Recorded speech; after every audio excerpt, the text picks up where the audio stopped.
Fabienne Keller, vous êtes sénatrice du Bas-Rhin, membre du Conseil national des villes, conseillère municipale et eurométropolitaine de Strasbourg. Ancienne élève de l'école polytechnique, vous avez effectué votre service militaire dans la Marine nationale et vous êtes capitaine de corvette de réserve. Au moment des attentats terroristes qui ont endeuillé la France, vous avez immédiatement rendu hommage aux victimes et condamné ces actes de barbarie. Vous avez appelé à l'unité de la nation et à la défense de notre pacte républicain. Les traumatismes de l'année 2015 sont à l'origine d'une prise de conscience large. Le terrorisme fait désormais partie intégrante de la vie de la société. Cette prise de conscience a provoqué elle-même un sursaut collectif, dont les fondements restent complexes à analyser, mais qui ne constitue pas moins une première forme de réponse. Certains experts ont développé dès 2011 le concept de vivre avec le terrorisme, la criminalité organisée, le risque nucléaire, la crise financière. Pour répondre aux difficultés qui se concentrent dans les territoires fragiles et qui font le lit de certaines dérives, vous appelez à promouvoir une citoyenneté active et le mieux vivre ensemble. La politique de la ville constitue un levier important pour restaurer l'égalité républicaine et favoriser la connaissance de l'autre. Votre volonté d'agir s'appuie sur votre volonté tout aussi grande de comprendre les mécanismes qui poussent les individus à se radicaliser et à s'engager dans des actions violentes. En vous appuyant sur votre réflexion personnelle et votre expertise d'élu, pourriez-vous nous apporter un éclairage sur les politiques de la ville dans la gouvernance globale de sécurité? Merci beaucoup, Monsieur le Président, pour cette introduction, cette présentation. Je ne pourrais, si vous le voulez bien, que partager avec vous quelques réflexions. Je crois que ce qui sera riche, et je voudrais en féliciter les organisateurs de cette journée, c'est les regards croisés, chacun là où il est et dans sa responsabilité, sur les tribunes et dans la salle aussi, puisque je vois de très nombreux responsables de sécurité, mais aussi d'exploitation de services qui sont ouverts au public, enfin d'activités où la vigilance est indispensable. Le terrorisme est malheureusement un sujet d'une incroyable actualité, avec ce qui s'est passé ce week-end. Donc je voudrais saluer tous les participants à cette journée de réflexion. Permettez-moi d'avoir des salutations particulières pour les familles des victimes. Pensez aussi pour les professionnels qui vont sur les faits et qui, d'une certaine manière, sont victimes aussi, enfin, vivent la violence. Alors le terrorisme, désormais, cela nous concerne tous. Chacun se souvient de ce qu'il faisait le jour du Bataclan, le jour de l'Hypercacher, tellement nous avons été frappés. Bien sûr, comme vous, en ayant l'information, ce fut le choc. On se demande d'abord si c'est vrai, hein, si c'est une réalité. Et puis, quelques secondes après, la répétition de l'information nous confirme que, par exemple, l'horreur du Bataclan correspond à une réalité. Et comme nous tous, je crois, moi j'ai appelé les proches, après Nice aussi, hein, on appelle, on panique, on s'inquiète de tous ceux qu'on aime. Et puis, bien sûr, au-delà de ça, en tant que personnalité politique, j'ai une responsabilité avec mes collègues beaucoup plus large. Permettez-moi de partager un souvenir qui est plus lointain, mais qui sont les tours du 11 septembre. Le 11 septembre, j'étais à la Foire Expo et j'étais à l'Assemblée générale des restaurateurs. On parlait de taxes, de stationnement, etc. Et la nouvelle arrive. Elle était tellement incroyable que ça ne semblait pas possible, jusqu'à ce que quelqu'un, avec son téléphone, montre les images. Et c'était un immense choc. Et j'ai souvenir d'une grande cérémonie où nous avons tous affirmé que nous étions habitants de New York. Donc, quelle est notre responsabilité? C'est bien sûr aller au-delà de ce ressenti pour prendre nos responsabilités.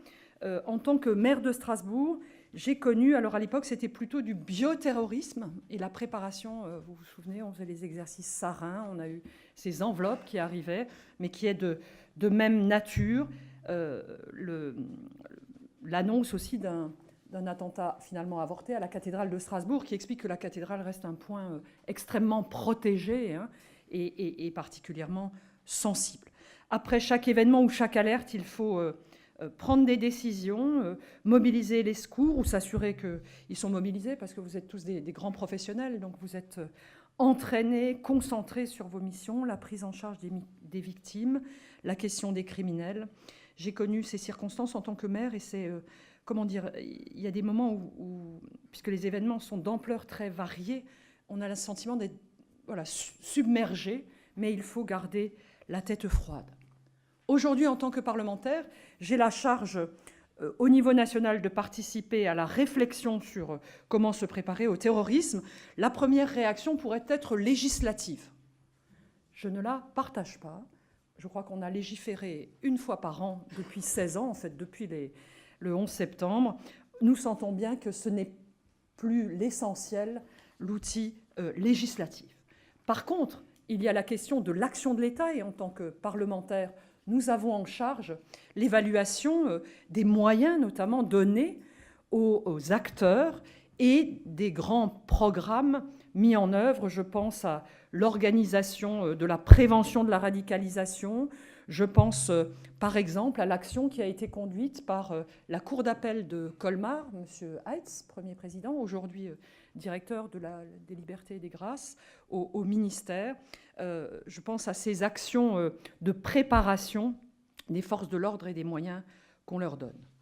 Mais vous m'avez demandé plus particulièrement de parler de la politique de la ville, où je suis restée engagée après avoir été maire de Strasbourg, puisque j'ai eu la chance de porter les rénovations urbaines engagées par Jean-Louis Borloo dans les quartiers d'Haute-Pierre, de Cronenbourg, du Neuhof, de la Méno et aussi à Lingolsheim ou à Schiltigheim.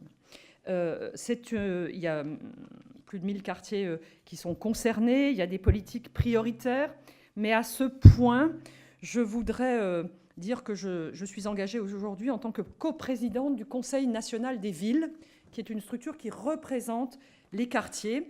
Le Conseil national des villes, donc après les attentats de 2015, a pris un avis, puisque nous représentons les quartiers, pour conseiller le Premier ministre sur ses stratégies urbaines. Et dans cet avis, il y a eu bien sûr une demande qu'il n'y ait pas d'amalgame entre les quartiers sensibles et les questions de radicalisation et de terrorisme. Nous sommes très attentifs à ne pas renvoyer les habitants des quartiers fragiles à une identité qui serait univoque, voire meurtrière, et ce qui pourrait légitimer leur refus et leur repli sur soi, et leur sentiment d'abandon. Il ne faut pas qu'une stigmatisation attise leur rejet de la société et des valeurs républicaines. Donc, cela étant dit, le Conseil national des villes a donné un avis, puisque nous savons bien que c'est un des facteurs qui peut être une sorte de terreau sur lequel les quartiers fragiles, sur lesquels se développe plus facilement la radicalisation. Donc, quelles sont les réponses ? Elles sont d'une part de nature sécuritaire, mais elles sont aussi... il s'agit de se concentrer sur la lutte contre la radicalisation, empêcher les extrémistes d'agir, développer les réseaux de surveillance, renforcer la présence policière, mais d'autres spécialistes en parleront, je pense, mieux que moi et d'un point de vue professionnel. Une seconde réponse consiste à mettre en place des mesures de fond pour prévenir la radicalisation. C'est toute la question, d'abord de la réhabilitation physique des quartiers, ça c'était indispensable, parce que tant qu'on ne vit pas bien chez soi, on ne peut pas travailler, étudier, vivre sereinement. Mais bien au-delà, la politique de la ville doit travailler plus largement sur les questions de lutte contre les discriminations, la mixité sociale et l'inclusion. Il faut encourager les parcours individuels en favorisant l'estime de soi, l'esprit critique, les liens avec les familles et l'insertion dans un tissu social et professionnel. La politique de la ville, c'est un travail de fond dont les résultats ne pourront être visibles que dans la durée. Et je dis souvent que ces actions sont importantes et prioritaires parce que les quartiers ne vont pas mal, ils plongent. Si on ne prend pas à bras-le-corps cette réalité des quartiers sensibles, et vous avez peut-être vu qu'un certain nombre de maires ont pris la parole sur ces sujets, la fragilité se concentre, la pauvreté va vers la pauvreté et le sentiment de relégation s'accentue. Le gouvernement a annoncé plusieurs mesures, la police du quotidien, des crédits pour les quartiers difficiles, la division par 2 des classes de cours préparatoires, qui est une excellente mesure. Moi, j'ai pu le voir sur le terrain pour vraiment accrocher des enfants qui auraient tendance à un petit peu être en fragilité, en difficulté, pour qu'ils acquièrent la maîtrise du langage et donc puissent après augmenter leurs acquisitions de connaissances. Il y a aussi toute la question de l'accès aux dispositifs d'accueil d'enfants, le renforcement des internats dans les collèges, dans les lycées et plus globalement l'accompagnement des jeunes et notamment des jeunes filles dans la recherche d'un parcours personnel et professionnel tel que peut leur proposer la République. Mais tout cela devrait être annoncé plus fortement et de manière plus cohérente dans le cadre du plan que Jean-Louis Borloo est en train de préparer à la demande du président de la République. Et en tant que Conseil national des villes, nous y travaillons. Nous travaillons notamment sur 2 volets. Un sur la question des femmes et le constat de l'absence des femmes sur l'espace public. Et donc cet élément d'équilibre qui a disparu, l'absence des jeunes filles aussi dans certaines activités sportives et socioculturelles. Et le deuxième sujet, c'est l'accompagnement des jeunes qui ont connu un temps un chemin de traverse. Typiquement, c'est des réponses comme l'EPID, l'établissement de la deuxième chance, qui leur permet de retrouver, de reconstruire un projet plus positif. On pourrait citer également la présence des entreprises dans les quartiers difficiles. Je m'y suis beaucoup engagée parce que l'exemplarité est importante, et puis tout simplement la possibilité de stage, le fait de voir des gens qui travaillent. C'est un dispositif ancien qui a plus d'une vingtaine d'années et qui permet, avec des petits avantages fiscaux, d'encourager les entreprises à s'installer dans les quartiers. Mais si la politique de la ville peut participer à la lutte contre la radicalisation, nous savons bien sûr que les radicalisés ne viennent pas exclusivement de quartiers sensibles, et il y a d'autres dimensions que je vais, si vous me le permettez, aborder brièvement, et notamment la dimension européenne de la lutte contre le terrorisme. Il se trouve que j'étais il y a un mois avec le président Gérard Larcher sur le terrain, au Tchad et au Niger, et nous sommes allés à la rencontre des militaires, des soldats de l'opération Barkhane, donc conduite par le remarquable général Bruno Giraud, avec des troupes très très engagées. Et vous vous souvenez peut-être que fin février, 2 personnes du SPY de Valence avaient sauté dans leur véhicule. Et les SPY à Strasbourg, on les connaît bien, puisque c'est un SPY qui a hissé le drapeau en haut de la cathédrale de Strasbourg. Notre voyage a démarré à N'Djamena. Et moi, j'ai proposé, et évidemment, Gérard Larcher était tout à fait d'accord, qu'on aille dans le cimetière des anciens de la 2e DB, puisque ce sont des Tchadiens. En fait, c'était la 2e étape de la colonne Leclerc, après l'étape à Douala au Cameroun. Des Tchadiens qui constituaient la colonne Leclerc, qui plus tard, dans leur cheminement, constitueront à Koufra la 2e DB et, vous le connaissez, le fameux serment de Strasbourg, juré de ne déposer les armes que lorsque nos belles couleurs, flotteront sur la cathédrale de Strasbourg. Donc un croisement historique incroyable, puisque Boko Haram est présent dans les États du Sahel. L'Union européenne intervient, et la France tout particulièrement, à travers cette opération Barkhane, l'Union européenne se concentrant plutôt sur des actions de formation. Nous avons pu rencontrer l'état-major du G5 Sahel. Alors, c'est toujours la colle: Tchad, Niger, Burkina Faso, Mauritanie, Mali. Donc ce sont des États que la France essaye d'épauler pour s'organiser et lutter contre les terroristes sur le terrain. Je vais vous dire toute ma reconnaissance et mon admiration pour je le dis devant les représentants de l'armée, pour les militaires qui s'engagent vraiment au péril de leur vie dans un remarquable professionnalisme. Après, nous sommes allés sur la base militaire de Niamey, au Niger. On a dormi dans les casernes. Au petit matin, je croise 2 jeunes femmes. Et je leur dis, je pensais qu'elles revenaient de leur footing. L'une avait piloté des drones toute la nuit, et l'autre avait assuré la surveillance de la base. Enfin, ce sont des militaires remarquables, et ils interviennent pour essayer de faire reculer les poches de terrorisme sur différents territoires du Mali, du Niger et du Tchad. Cette lutte internationale, donc, elle est indispensable et je forme le vœu que l'Union européenne renforce encore cette politique de défense commune. On le voit sur les frappes qui viennent d'avoir lieu c'était hier matin, hein, avant-hier matin, sur les points de fabrication des armes chimiques. C'est en fait pour l'instant des coalitions, puisque vous le savez, il n'a pas été possible d'obtenir une résolution de l'ONU contre l'utilisation d'armes chimiques. Mais le renforcement de cette vision européenne de la défense pour lutter contre le terrorisme est tout à fait fondamental.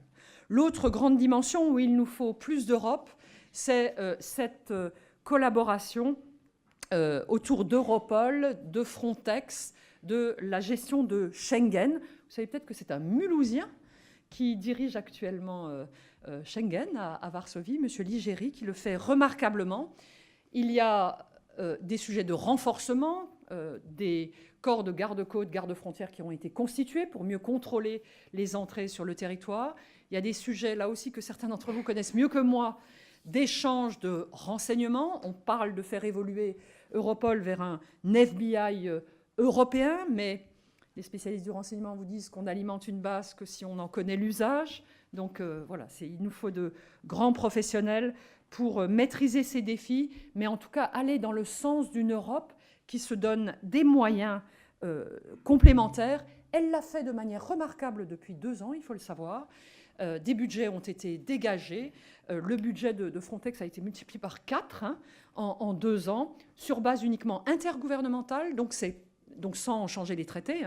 Donc c'est possible dès lors qu'il y a une volonté. Et pour moi, c'est un engagement européen tout à fait indispensable. L'Union européenne se doit de protéger ses concitoyens. Les enjeux de migration non contrôlée, de terrorisme paniquent aujourd'hui nos concitoyens. Il est important que l'Europe confirme son engagement sur ces thèmes. Monsieur le Président, Mesdames et Messieurs, je souhaitais dire quelques mots sur l'engagement européen, la politique de la ville, et je vous remercie pour votre attention et pour l'engagement surtout de chacun pour la sécurité de nos concitoyens. Merci Madame Keller.